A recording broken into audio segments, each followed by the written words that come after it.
My name is Beatrix Ruf, and I'm the director of the Stedelijk Museum in Amsterdam.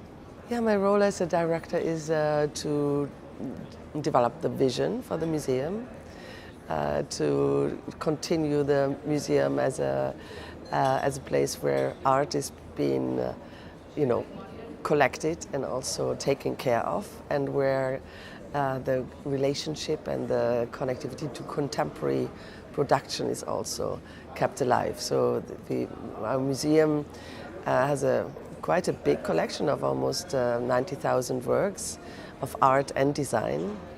And it's always been collecting very contemporary and since the 19th century. So we hold a very important collection of early modernism, as well art and design, and keep collecting into the future and doing show as well as the classical modernism and very contemporary artists. They are in a very simple definition is the art that is being produced now, at the moment, through artists. And it is, particularly for me, it is on a more subjective and a level. I would say it is art that actually speaks with the tools of now, and which enables to continuously look at what would be important for us to reconfigure for the future. And contemporary art is not making proposals about the future, but I think it does shake up our patterns, and it does shake up the conventions we have learned to read the world with, and continuously redoes that, and it makes us in an interesting way uncomfortable with our conventions and cliches. Now, the fine arts has definitely since early modernism really opened up to an integration of the media artists are using, and we had a very interesting project last year. We invited Tino Segal for a whole year to realize situations in the museum on the level of being presented as if it would be part of the permanent collection. So he has actually presented his situations and a survey span over the whole year in the spaces for our collection displays. It's very interesting, of course, to look into how performative arts or time-based arts in general are integrating in our economies also of dealing with collections. Since there is video and film, it's big questions how that's conservation questions, of course, how these materials are being treated and how they're being kept in good condition and kept alive for the future. And there has been many specializations also, because museums not necessarily can manage all of those conservatory questions. But with the performative arts, of course, there's an economy attached to it, which is usually not part of the economy of a collection. So when you collect performance art, or in the case of Tino Segal, his situations, you always have to consider also what it means to re-perform it or to reinstall it, so to say, in the museum. And the economy for the conservatory questions of a collection do not contain, of course, honoraries for performers, temporalities, and that is something we have to think about much more in the future, because it comes from the artists, that they are interested in looking at the real interdisciplinary forms of expression, and there's a lot to do for the museums. I do think that, as you rightly say, one has to look at the systems. You know, in America, the museums are almost 100% privately funded. In Europe, times have changed, you know, coming from same conditions, saying the 19th century, where museums are, like almost all of them, in like foundations of civilians and artists together to particularly implant contemporary art also in the public mind. So being 100% privately funded and privately initiated to let's say becoming fully state funded. Like when you think of the Netherlands, where I work now, or France, Italy, Austria, Germany, institutions had been really entering the subsidy plans of the public hand. This has been reversed partially in the last 10 years, and so the cultures for the institutions also have changed a lot. So a lot of this private-public negotiation and also questions of how do we create like a continuation of the museums and of the institutions into the future as a collaboration of the private and the public hand. That's a process that is not ending. You know, it continuously has to be negotiated and renegotiated. In Switzerland, for example, it always has been like that. You know, there's not the one or the other. There was always a public-private relationship, and I do strongly believe that. That's actually also an expression of our societal realities.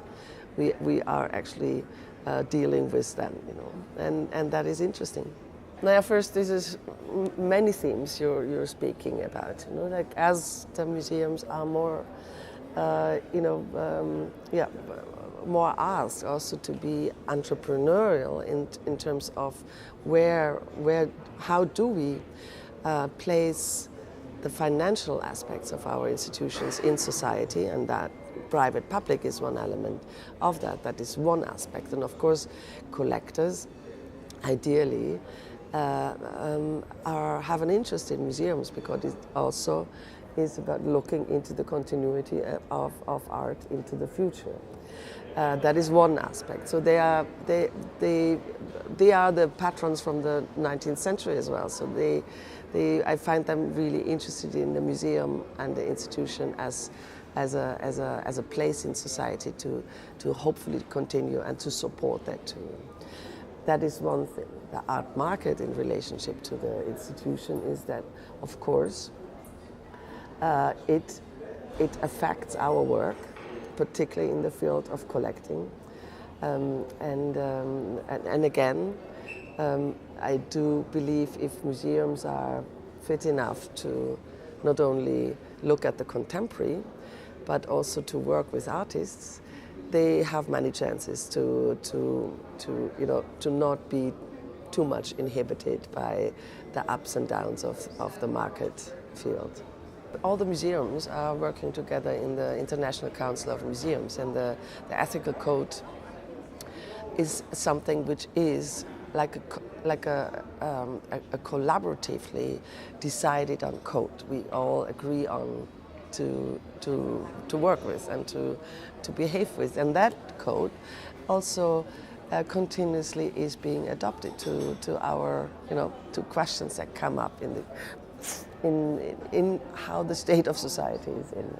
And I do think that's very important to look at ethics and to continuously rethink ethics also in relationship to the means of our times. I mean, it's actually interesting that you ask for selfies and selfie rooms and everything. I do think that, and at the State Lake Museum we do that extensively. We have a huge department for education and outreach, and we continuously have to think about how our audience experience this reality, you know, and I think experiences, the experience of reality changes, of course, also with the technologies we use in everyday life. So we have to reach people, we continuously have to think, what are our tools for education? How do people communicate? And we just lately have made a research on what it would mean if we only do people contact. We have a wonderful group in the Stedelijk Museum, which is called Blik Openers. It's like Open Your Eyes. And it's a group of about 20 young adults, they age from 13 to 17. They're still in school. And they work at the museum for one year, parallel to their school time. And they're only, what they should do for us is to talk to their peers in the language they want about our collection, about our exhibitions. And that is so exciting to see. That what if you take technology away, but you have actually the people who know how a young generation communicates, talk to a young generation. And we're very, very happy with this program. And I do think things come in and out. The Stedelijk Museum, for example, really invented the audio tour. And the audio tour, even though it sounds like an old-fashioned instrument almost, is still something which is highly loved and perceived by an audience. So we continuously develop audio tours also further. And we do think about new technology. We don't allow selfies, sticks in the museum, and I think that's also very our responsibility to have the artworks not being endangered. But we do consider technology, and we continuously think, how do we really think the technology changed experience, and how should we speak to our audience? We have more people interested in art, and that's what we always wanted, and now we have it, and I think it's fantastic. But with that also comes a big responsibility to also educate a larger audience that art is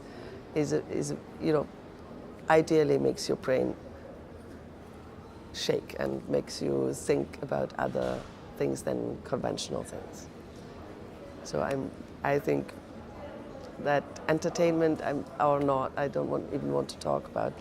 I think if museums do their jobs right and continuously think with the art and with the artist and continuously take the responsibility to translate this in exhibitions, in an experience in the museum, the question of entertainment or not is not. It can be fun, there can be serious fun.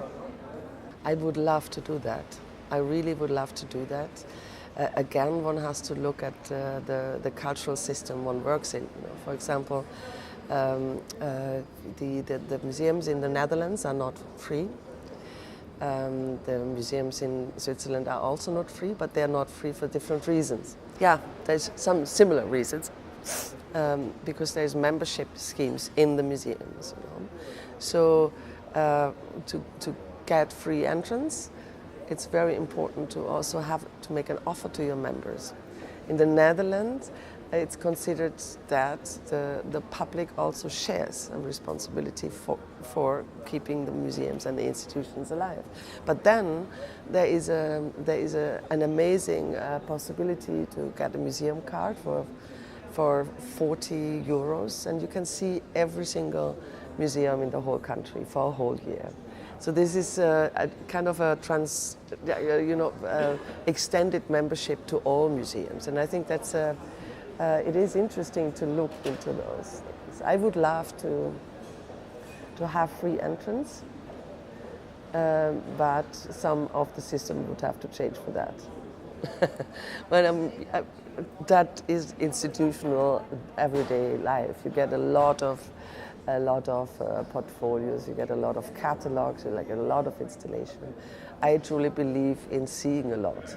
in reality, you know. So I think I mostly have worked in contemporary art, and I do think that the more you see, the more you also develop your hopefully your ability to ask questions. I think that's mainly what you do, and to ask questions also how you stay alert of possible other developments that you couldn't think of so far.